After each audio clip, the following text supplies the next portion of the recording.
오늘 우리에게 주신 하나님의 말씀은 이사야 44장 21절부터 23절까지의 말씀입니다. 읽겠습니다. 야곱아, 이스라엘아, 이 일을 기억하라. 너는 내 종이니라. 내가 너를 지었으니 너는 내 종이니라. 이스라엘아, 너는 나에게 잊혀지지 아니하리라.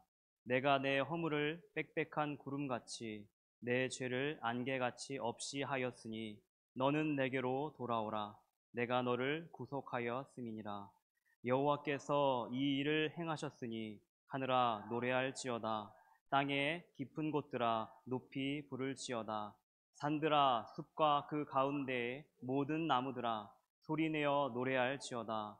여호와께서 야곱을 구속하셨으니 이스라엘 중에 자기의 영광을 나타내실 것이미로다. 아멘. 성경은 하나님의 말씀입니다.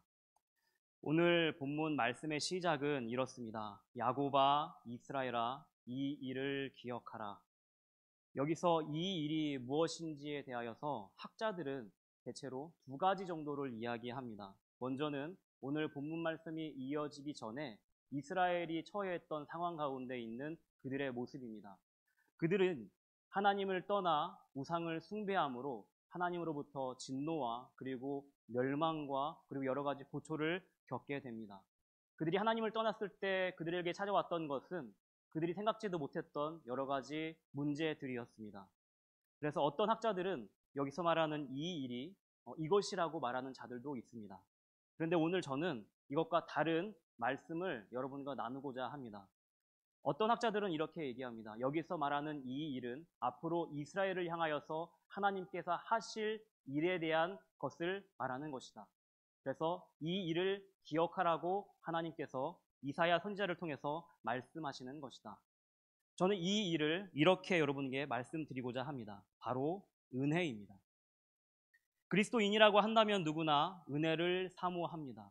은혜를 주시길 원하고 또 은혜 가운데 거하기 원하는 것이 바로 우리 그리스도인들의 모습일 것입니다.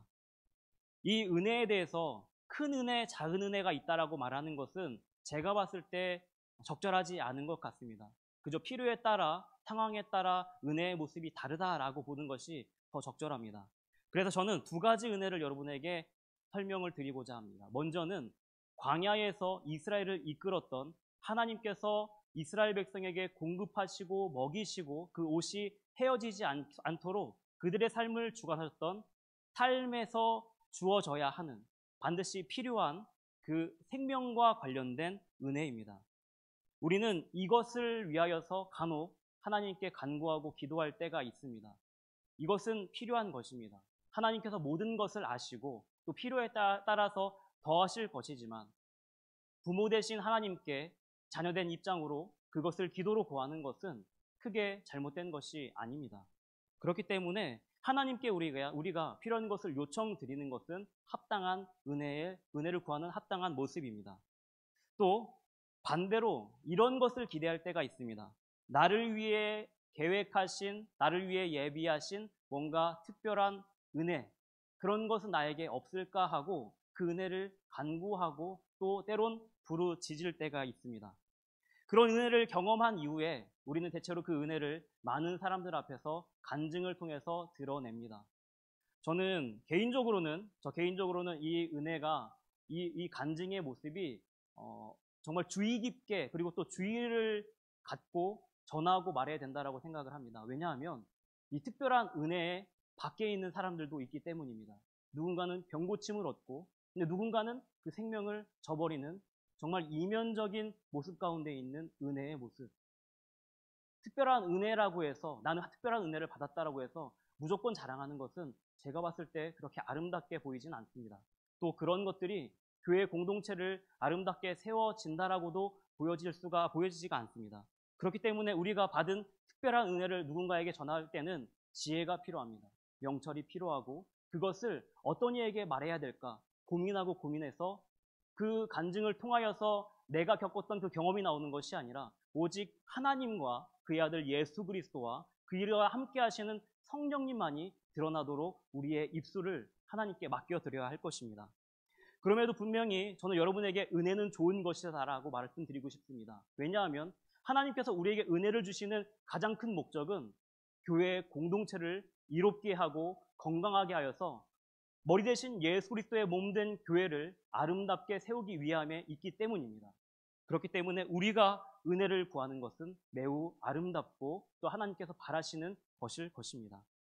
여느 찬양의 가사와 같이 세상 모든 풍파가 성도를 흔들어 약한 마음이 낙심하게 될 때에 걱정 근심이 성도를 누르고 주께서 나에게 맡기신 십자가를 등에 지고 가는 것이 버겁고 힘들 때, 그때 내가 받은 하나님의 은혜를 기억하고 세워보는 것은 나와 함께 하시는 하나님을 기억하게 하고 나에게 맡기신 하나님의 그 길을 나아갈 수 있게 하는 정말 나의 힘과 능력과 그리고 모든 것이 됩니다.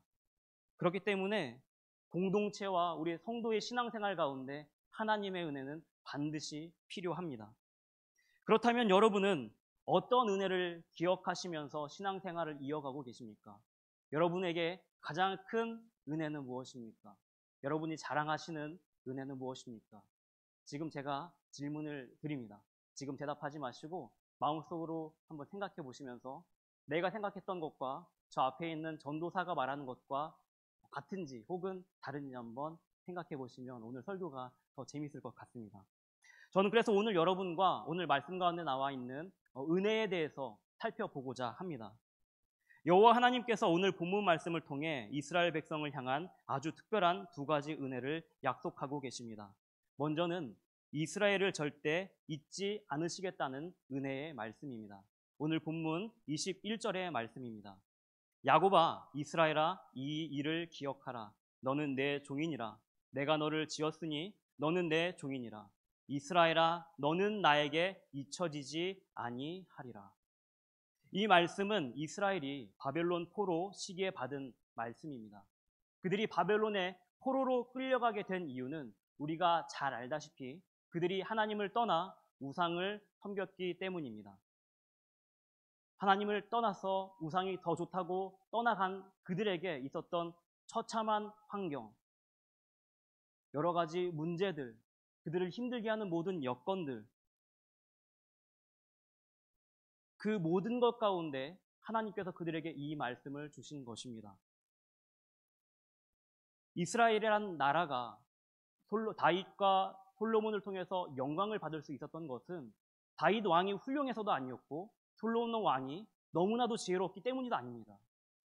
이 왕들이 잘 다스렸다기보다 그 모든 것이 하나님을 통해서 이루어진 것이었기 때문에 이 변방의 작은 이스라엘의 나라가 이방 국들을 통하여서 영광을 받고 칭송을 받고 높임을 받을 수 있었던 것이었는데 이스라엘은 이것을 망각하고 말았습니다.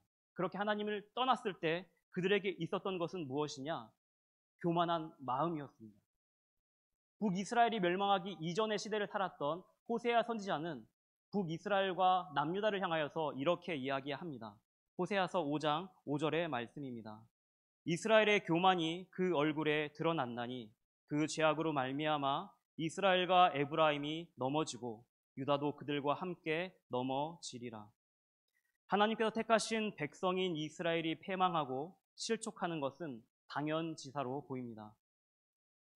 하나님과 이스라엘 사이를 제가 사람의 비유로 이렇게 말씀드리고 싶습니다. 만약 이스라엘이 한 사람이고 제가 이스라엘을 하나님과 같이 서포트하고 여러 가지 것들을 제공하는 그런 제공자였다면 저는 이스라엘을 이렇게 말할 것입니다. 배은망덕한 놈. 그렇게 부르기에 이스라엘은 합당해 보입니다. 하나님께서 이스라엘에게 해주신 것이 무엇입니까? 그들을 애굽에서 건져내시고 아무것도 모르는 자들을 입히시고 먹이시고 그리고 나라를 세워주시고 열방의 큰 제국으로 만들어주셨는데 그들이 했던 것은 무엇이냐? 난 이제 하나님 필요 없습니다.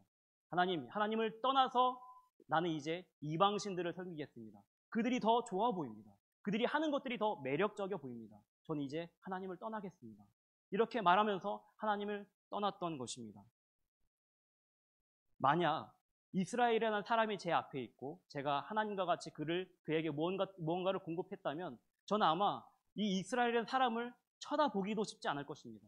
이를 통해서 느껴지는 이 배신감이라는 것이 사무쳐서 그 사람과 두 번 다시 연락하고 싶지 않은 것이 아마 사람과 사람 사이의 입장일 것입니다.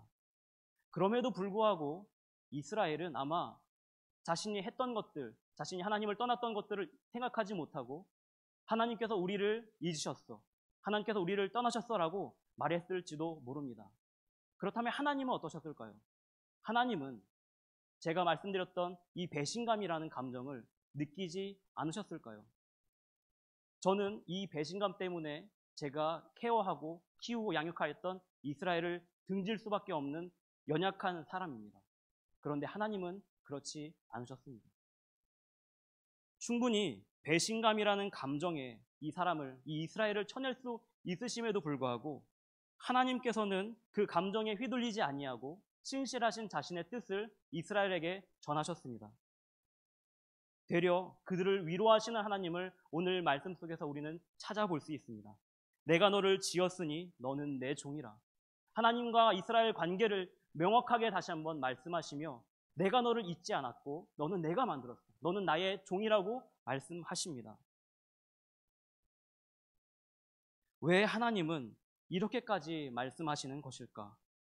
그것은 이스라엘이 하나님과 언약으로 굳건하게 맺어진 언약 백성이자 또 이 언약 백성을 통하여서 하나님께서 하시고자 하는 바가 분명하게 있기 때문입니다.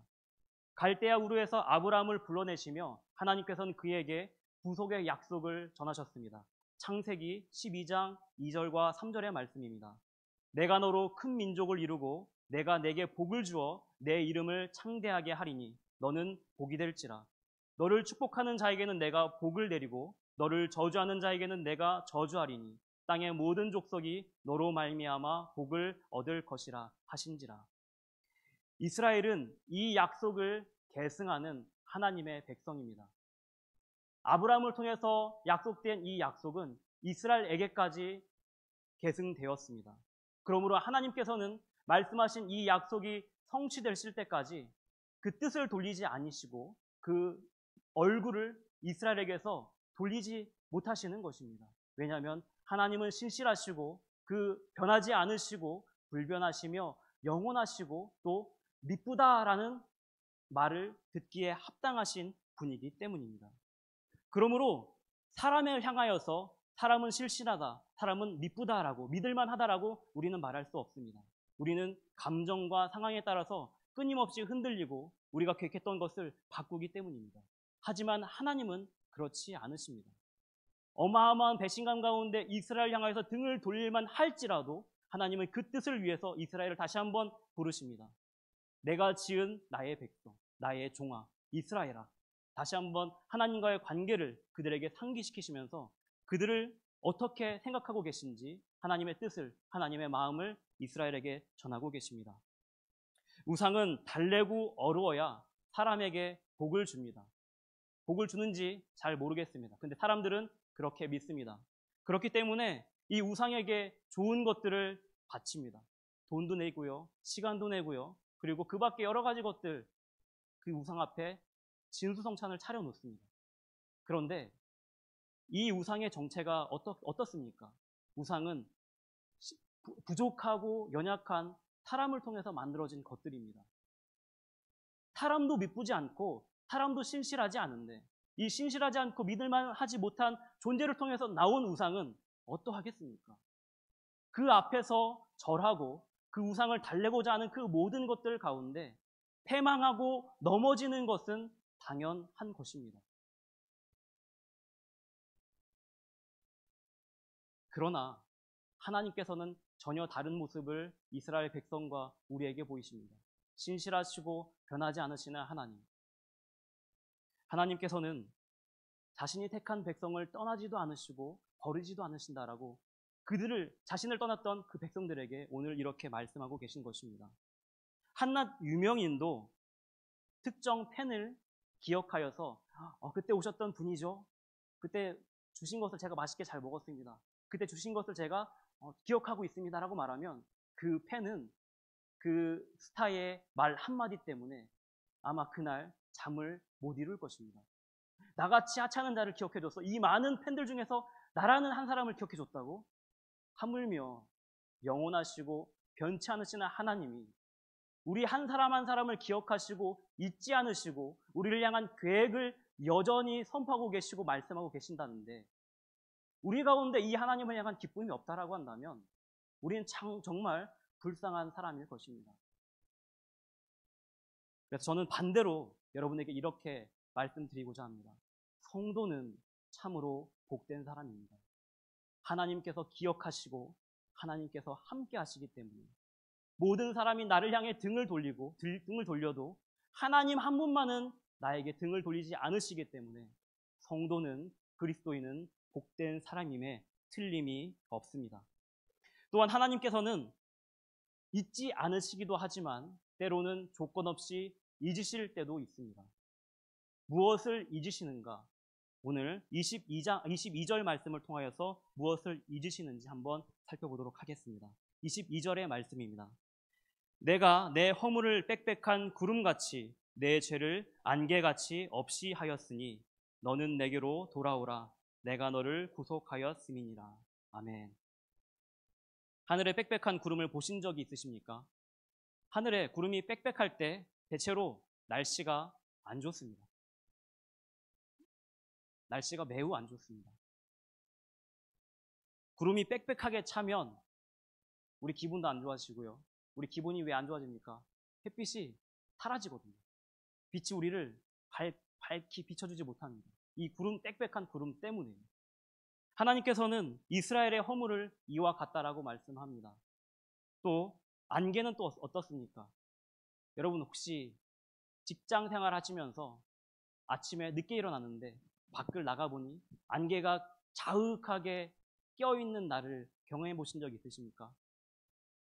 늦어서 직장에 빨리 출근해야 되는데 안개가 자욱하니 가야 할 발을 알지 못하고 차를 타고 가도 속도를 내지 못합니다. 마음이 답답하고 그리고 내가 제대로 가고 있는가 마음이 조마조마할 그런 출근길이 아마 안개 때문에 이루어질 것입니다. 하나님께 나아가는 데 있어서 이 빽빽한 구름과 안개는 비슷한 역할을 합니다. 빛이 들지 못하게 하는 것처럼 하나님께 우리가 나가지 못하도록 이 허물이 가로막고 있고요. 안개라는 것이 죄와 마찬가지로 하나님께 나아가지 못하도록 우리의 방향을 흐리고 우리를 흔듭니다. 하나님께서는 이것을 어떻게 하신다고 하십니까? 없이 하신다고 하십니다. 이것을 어떻게 없이 하십니까? 구름과 안개는 자연 가운데 있는, 자연 질서 가운데 있는 하나님께서 만드신 피조물일 뿐입니다. 하나님의 말씀 한마디면 이것들은 아무것도 아니게 됩니다. 하나님께서 바람을 불어오시면 구름이 사라질 것이고요. 하나님께서 빛을 비추시면 안개는 언제 있었냐 하는 듯이 사라집니다.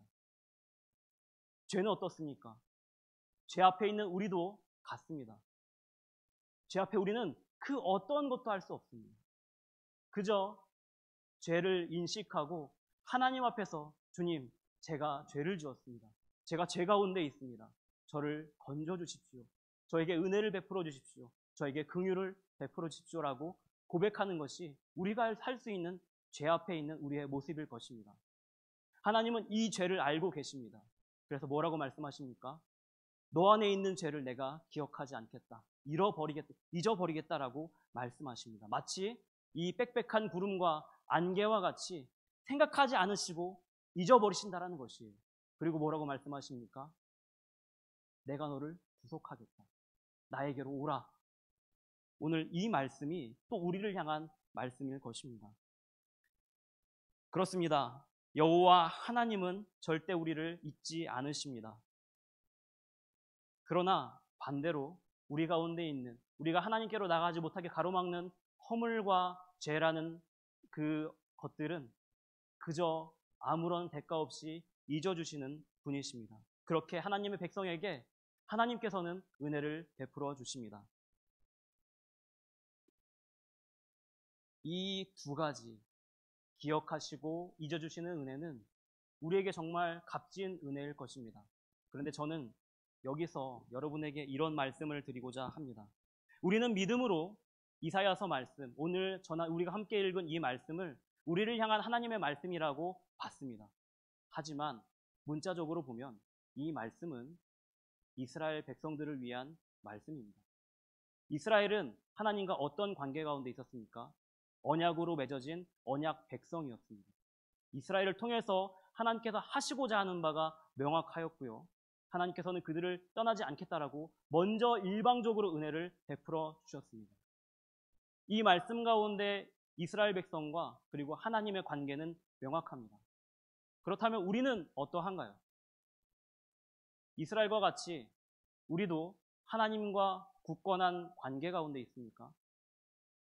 만약 하나님과 우리 사이를 이어주고 만약 마치 이스라엘과 구약시대 이스라엘과 하나님과 같이 여호와 하나님과 같이 오늘날 우리와 하나님을 정말 하나님과 아무 관계도 없는 이 이방의 대한민국 땅에 있는 우리를 연결시켜주는 무언가가 있다라고 한다면 이것은 정말 엄청난 은혜일 것입니다.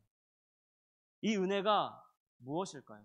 만약 이 은혜를 우리가 발견한다면 우리는 이 은혜를 보물과 같이 여겨야 할 것입니다. 그 무엇을 가지고도 빼앗기지 않으려고 해야 할 것입니다. 저는 이 보물을 여러분 앞에 이렇게 선포하고자 합니다. 우리 주 예수 그리스도. 예수 그리스도 말고 더 큰 은혜는 없습니다. 많은 그리스도인들이 삶의 바쁨과 또 여러 가지 문제로 인하여서 이 은혜를 잊고 살아갑니다. 당장 필요한 것들을 구하고 당장 필요한 것들을 하나님께 요구하면서 살아갈 때가 너무나도 많이 있습니다. 그러나 우리가 찾아야 하는 것은 무엇인가? 바로 예수 그리스도.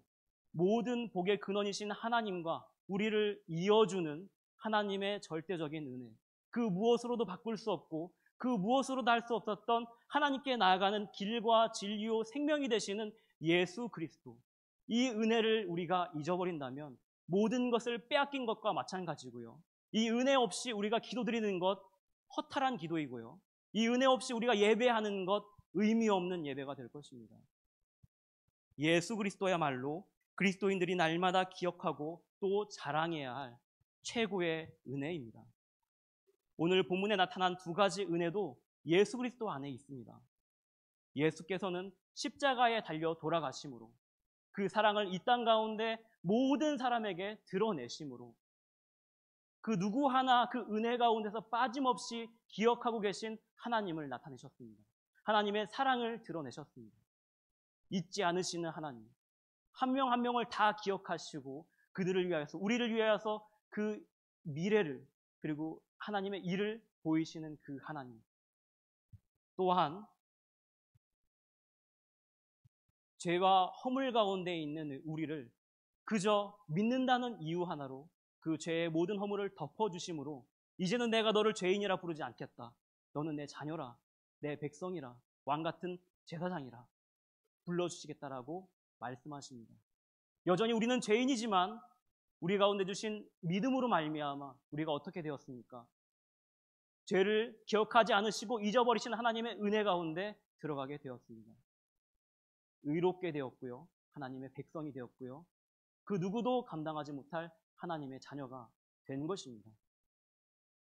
예수 그리스도의 십자가 대속은 바로 이런 의미가 있습니다. 그러므로 예수 말고 어떤 은혜가 우리에게 필요하겠습니까? 예수 그리스도 말고 그 무엇을 자랑하시겠습니까? 우리의 자랑할 말은 예수 그리스도밖에 없습니다. 주께서 사랑하시는 성국의 성도 여러분, 예수 그리스도 안에 모든 은혜가 있습니다. 예수 그리스도를 믿음으로 죄로 인하여 파괴되었던 하나님과 우리 사이의 관계가 회복되었습니다. 이제 우리는 서로 사랑하라는 그 말씀 가운데서 새 언약의 백성, 하나님의 자녀가 되었습니다. 예수님의 십자가 죽음은 하나님의 사랑을 드러내는 표징이 되어 하나님께서 약속하신 대로 이스라엘뿐 아니라 전혀 관계가 없는 이 이방의 대한민국에서 예배하는 우리에게까지 그 은혜와 사랑이 전파되었습니다. 우리마저도 기억하시는 하나님을 우리는 경험하게 되었습니다. 그 믿음의 반석 위에 우리를 세워주심으로 우리 가운데 있는 죄를 기억하지 않으시는 하나님의 은혜를 경험하게 되었습니다. 최고의 은혜가 어디 있습니까? 최고의 은혜가 무엇입니까? 바로 우리 주 예수 그리스도. 이것이 그리스도인이라면 날마다 기억해야 하는, 날마다 가까이 해야 하는 하나님이 주신 최고의 은혜입니다. 그러므로 성도 여러분, 모든 은혜의 근원 되시는 예수 그리스도와 날마다 함께 하시고 때마다 주님만 자랑하시기 바랍니다. 우리의 자랑, 우리의 입술의 고백이 다른 것이 되어서는 안 됩니다.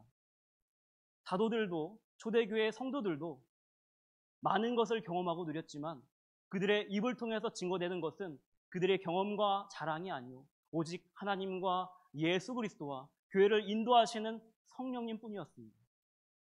우리 또한 그래야 하는 것이 마땅할 줄 믿습니다. 내 안에서 살아 역사하시는 예수 그리스도와 함께 오늘도 살아가시고 또 우리의 삶과 우리의 고백과 우리의 자랑을 통하여서 주를 모르는 많은 이들에게 내가 받은 은혜를 기꺼이 흘려보내시는 착하고 충성된 하나님의 자녀들, 그들이 바로 우리 성국교회 성도님들 되시기를 이 시간 간절히 소망합니다.